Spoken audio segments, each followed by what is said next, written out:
ስጋው ደሙን ከተቀበሉበት ሰዓት ጀምሮ እስከ ሰርክ ባሉት ሰዓታትና እስከ 3ኛው ቀን ድረስ ባሉት ዕለታት ልንፈጽማቸው የሚገቡና የማይገቡ ነገሮችን ያሳያል። ስጋው ደሙን ከተቀበሉበት ሰዓት ጀምሮ እስከ ሰርክ እጅና እግርን መታጠብ አይገባም።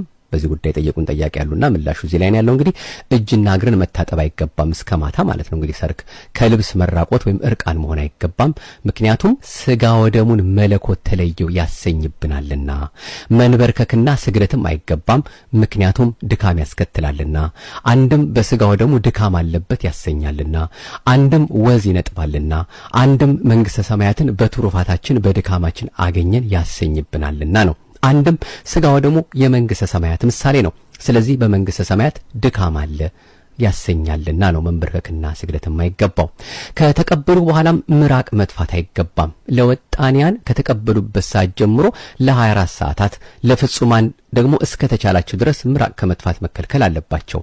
ታላቁ አባት አባ መቃርዮስ የቅዱስ ስጋውን የክቡር ደሙን ታላቅነትና ክብር ለመግለጽ ስጋው ደሙን ተቀብሎ ለ60 ዓመታት ምራቁን ሳይተፋ ኖሯል። ከተቀበሉ በኋላ መበጣት፣ መታገም፣ ጥፍር መቁረጥ፣ ጢም መላጨት አይገባም። ምክንያቱም ከስጋው ደሙ መለኮት ተለይቶታል ያሰኝብናልና ነው። ሩቅ ጎዳና መሄድም ፈጽሞ አይገባም፣ ድካምን ያስከትላልና። ክርክር መግጠም፣ መጨቃጨቅ አይገባም፣ ክፉ ነገር ወደ መናገር ያደርሳልና። ያለ መጠን መመገብ፣ በሕግ ጋብቻ ተወስነው ላሉትም ከ2 ቀናት አስቀድሞ ሩካቤ ስጋ መፈጸም አይገባም። የቆረበ ሰው ካለ መጠንቀቅ ነስር፣ ትውኪያ፣ የአካል መድማት፣ መቁሰል፣ ወደ አፍ የሚገባ እንደ ትንኝ ዝንብ ቢያጋጥመው ንስሐ ሊሰጠው ስለሚገባ ለንስሐ አባቱ መናገር ይኖርበታል። ካለ መጠንቀቅ በንስሐው የተሰጠውን ቀኖና ሳይፈጽም እንደገና መቁረብ አይችልም።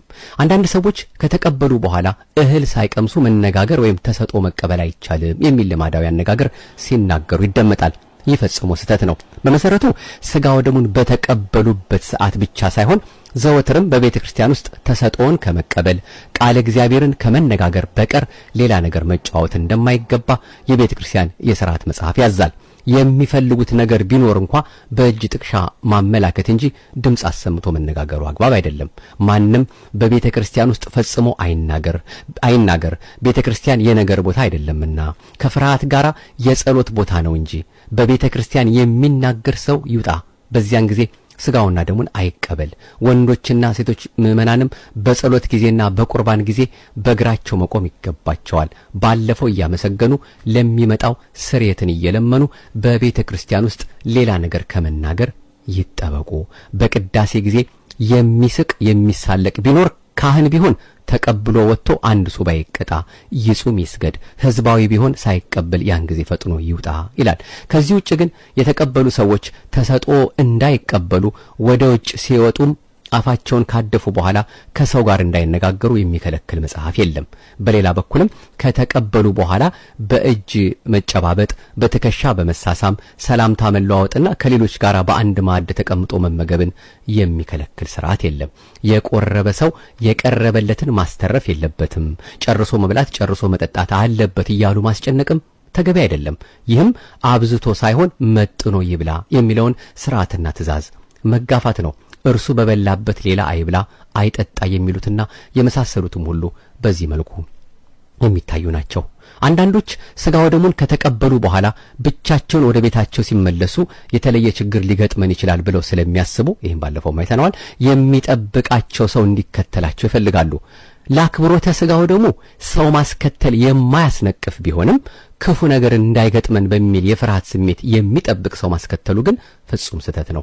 በነቢዩ ዳዊት የእግዚአብሔር መልአክ በሚፈሩት ሰዎች ዙሪያ ይሰፍራል ያድናቸውማል ተብሎ እንደተጻፈ መዝሙር 33 ቁጥር 7 ስጋውን ደሙን በተቀበልንበት ሰዓት ግሩማን ሰራዊተ መላእክት በዙሪያችን እንደሚከቡን ልናስብ ይገባል።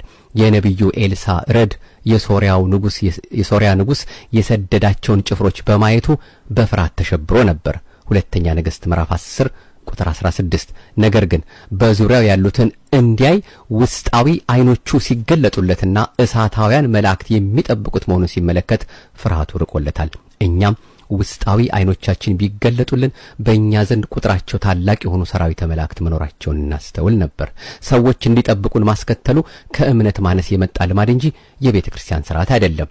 አባቶች ሰይጣንን ሳይሆን ልማድን ፍራ በማለት የሚናገሩት ልማድ ከሰይጣን በበለጠ ለቤተ ክርስቲያን ሥርዓት ተቃራኒ የሆነውን ነገር ያለምንም ፍርሃት እንድንፈጽም ስለሚያስገድደን ነው። ስለዚህ ይህን ክፉ ልማድ በብርቱ ልንቃወመው ይገባል። እንግዲህ ብዙ ነገሮች ናቸው ከዚህ ጋራ የምናያቸውና እንደ እግዚአብሔር ፈቃድ መቼም እንድንማማርባቸው የሚያስፈልጉ በርካታ ጉዳዮችን ማንሳት እንችላለን። እንደው ይሄንኑ አሁን የተነጋገርንበትን ጠቅለል ባለ መልኩ ለማየት እንሞክራለን። ይሄ መቼም ሁላችንም መሰረታዊ ጉዳይ ነውና እንድንጠነቀቅለት እንድናስብበት አምላካችን ደይጠንተን በትህትና እንድንቀርብ የሚያስፈልገን ስለሆነ ማለት ነው። እነዚህን ጉዳዮች በነገራችን ላይ የተጻፉት አሁን ያነበብንላችሁ ነገሮች ሁሉ ይሄን አድርጉ ይሄን አታድርጉ የሚለው በተለያየ መልኩ መጽሐፎች ከዚህ ጋር የተጻፉ ስላሉ ነው። በተለይ ፍትሐ ነገሥቱ አንቀጽ 13 ፍትህን መንፈሳዊ አንቀጽ 13 ማለት ነው። መጽሐፈ ቅዳሴ ሥርዓተ ቅዳሴ ፍትሐ ነገሥት ፍትህ መንፈሳዊ አንቀጽ 12 እና 13 በተለይ በስፋት የተናገረውን ነው እስካሁን ድረስ ወደ እናንተ እያደረስን ያለነውና አባቶቻችን ያስቀመጡት መሆኑን እንድንረዳው በሚያጠይቅ መልኩ እንድናየው ነው። እንግዲህ ጠቅለል እናድርገው። አሁን የተናገርነው ከላይ ያነሳነውን ከተቀበሉ በኋላ ወዲያው ቅዳሴ ጠበል መጠጣት አይገባም። ድርገት እስኪመለስ ድረስ ያስቀደሱበት ቦታ ሄዶ መቀመጥ ወይም መጠበቅ፣ አፍን በመሐረብ መሸፈን፣ ትንኝና ተዋሲያን እንዳይገቡ፣ ከስንብት ወይም ሰርወተ ሕዝብ አስቀድሞ ስጋውን ደሙን የተቀበሉ በሌላ ዛቲ ወይም ጸሪቀ መበለት አፋቸውን አያድፉ፣ ቅዳሴ ጠበሉም ከአፋቸው አይንጠብጠብ። ፍትህ መንፈሳዊ 13 ቁጥር 527 በቀስታ ሳይጋፉ ወጥቶ በደጀ ሰላም ዛቲ ቀምሶ አፍን ማደፍ።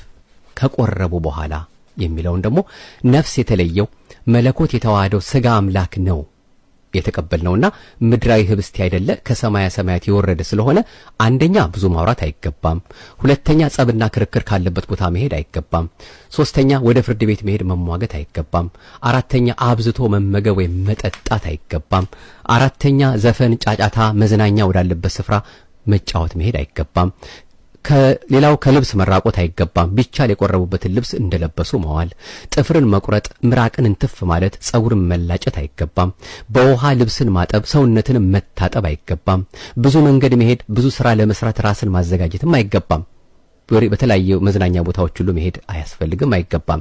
በዚህ ችለት ይልቅ ፈጽሞ አርፎ ቅዱሳት መጻሕፍትን መንፈሳዊ መዝሙሮችን እያዳመጡ መዋል ይገባል። ሥርዓተ ቅዳሴ ቁጥር 166 በፍትህ መንፈሳዊም ላይ ይሄው ራሱ ተገልጾ ይገኛል። እንግዲህ ይሄንን ጠቅለል ባለ መልኩ መቼም ሁላችሁም በልባችሁ ወይም በልባችን ይዘነዋል ብለን ተስፋ እናደርጋለን። የብዙዎቻችሁ ጥያቄም በዚሁ የተመለሰ ይመስለናል።